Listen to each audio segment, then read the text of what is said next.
രാഷ്ട്രീയ പ്രതിസന്ധി നേരിടുന്ന പാലാ നഗരസഭയിൽ ചെയർപേഴ്സൺ തെരഞ്ഞെടുപ്പിനായി വോട്ടെടുപ്പ് നടക്കുകയാണ്.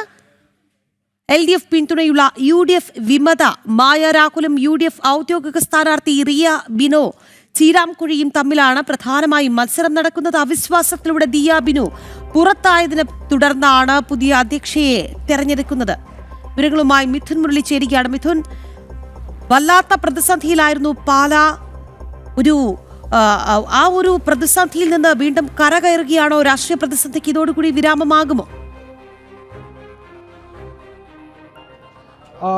രാഖി 12 LDF കൗൺസിലർമാരുടെയും 3 UDF കോൺഗ്രസ് വിമത കൗൺസിലർമാരുടെയും പിന്തുണയിൽ 16 കൗൺസിലർമാരുടെ പിന്തുണയിൽ മായ രാഹുൽ LDFിൻ്റെ ഔദ്യോഗിക സ്ഥാനാർത്ഥിയായി മത്സരിച്ച മായ രാഹുൽ ഇപ്പോൾ പാലായുടെ ചെയർപേഴ്സൺ സ്ഥാനത്തേക്ക് തെരഞ്ഞെടുക്കപ്പെടുന്നു എന്നുള്ള വിവരമാണ് ചെയർപേഴ്സൺ സ്ഥാനത്തേക്ക് തെരഞ്ഞെടുക്കപ്പെട്ടു എന്നുള്ളതാണ് പാലായിൽ മായ രാഹുൽ. തുടരാം മിഥുൻ.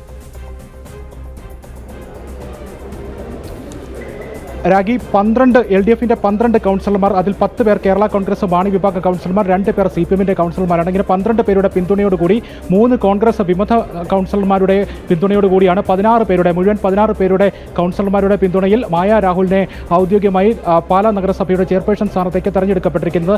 UDFിൻ്റെ ഔദ്യോഗിക സ്ഥാനാർത്ഥി റിയ ബിനോ ചീരാക്കുഴിയായിരുന്നു. 10 പേരുടെ പിന്തുണ മാത്രമാണ് റിയയ്ക്ക് ഉണ്ടായിരുന്നത്. നേരത്തെ വിമത കൗൺസിലർമാർ LDF കൊണ്ടുവന്ന അവിശ്വാസ പ്രമേയത്തെ പിന്തുണച്ച 4 കോൺഗ്രസ് വിമത കൗൺസിലർമാരിൽ 3 പേർ ഈ ചെയർപേഴ്സൺ തെരഞ്ഞെടുപ്പിലും LDFിനോടൊപ്പം തന്നെ ചേരുകയായിരുന്നു. അങ്ങനെ LDFിൻ്റെ പിന്തുണയോടുകൂടി കോൺഗ്രസിൻ്റെ 3 വിമത കൗൺസിലർമാരും കൂടി പിന്തുണച്ചുകൊണ്ടാണ് മൊത്തം 16 പേരുടെ പിന്തുണയിൽ മായ രാഹുലിനെ ഇപ്പോൾ ചെയർപേഴ്സണായി പാലാ നഗരസഭയുടെ പുതിയ ചെയർപേഴ്സണായി തെരഞ്ഞെടുത്തിരിക്കുന്നത്.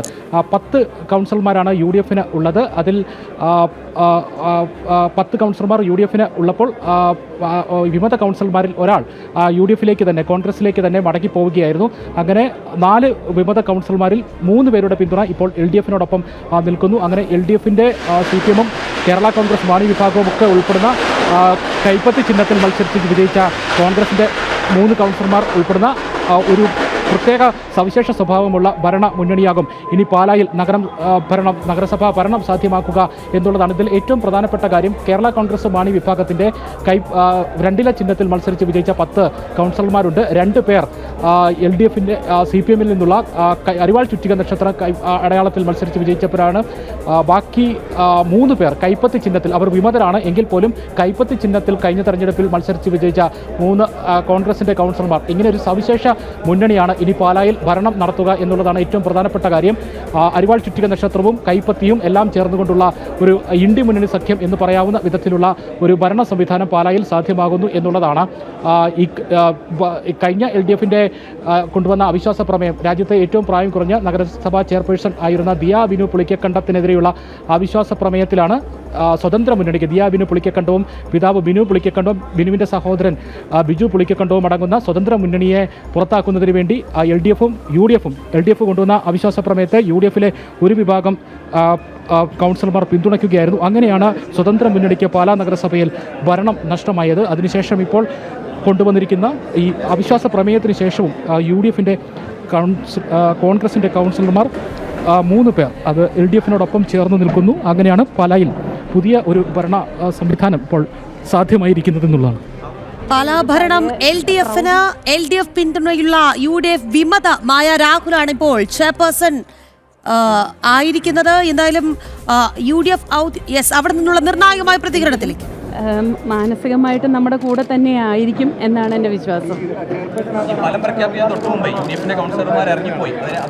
അതിനെക്കുറിച്ച് അവർക്കല്ലേ അറിയുള്ളൂ.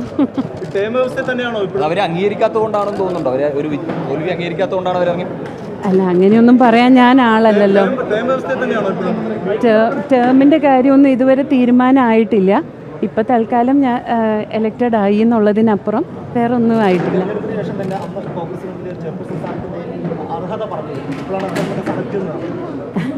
അല്ല, അർഹത എന്ന് പറഞ്ഞാൽ അന്ന് 13 ആയപ്പം ഞാനായിരുന്നു ഒരു ഡിറ്റർമിനിങ് ഫാക്ടർ. അതുകൊണ്ട് അങ്ങനെ ഒരു അർഹത ചോദിച്ചു എന്നുള്ളത് സത്യമാണ്.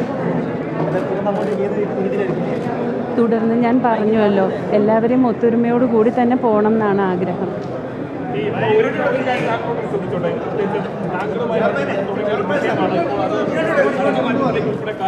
സത്യത്തിനും നീതിക്കും ഇവിടെ വിജയമുണ്ടായി.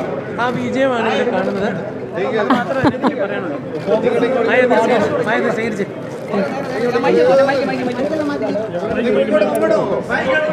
രാഗി ചെയർപേഴ്സൺ നിയുക്ത ചെയർപേഴ്സൺ മായ രാഹുലിൻ്റെ പ്രതികരണമാണ് കേട്ടത്.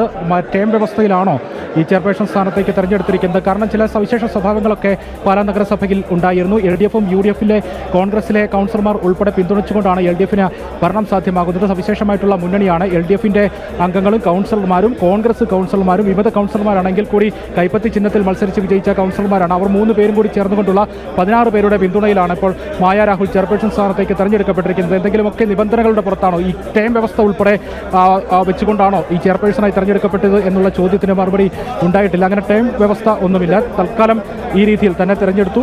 താൻ ചെയർപേഴ്സണായി പാലാ നഗരസഭയുടെ ചെയർപേഴ്സണായി ഭരണം സാധ്യമാക്കി മുന്നോട്ട് കൊണ്ടുപോവുകയാണ് എന്നുള്ള കാര്യങ്ങളാണ് അവരുടെ പ്രതികരണമായി ലഭിച്ചിരിക്കുന്നത്. എന്തായാലും ഭരണ പ്രതിസന്ധിയാണ് പാലായിൽ ഈ കാലയളവിൽ. എന്തായാലും ഇപ്പോൾ പാലാ ഭരണം LDF പിടിച്ചിരിക്കുന്നു.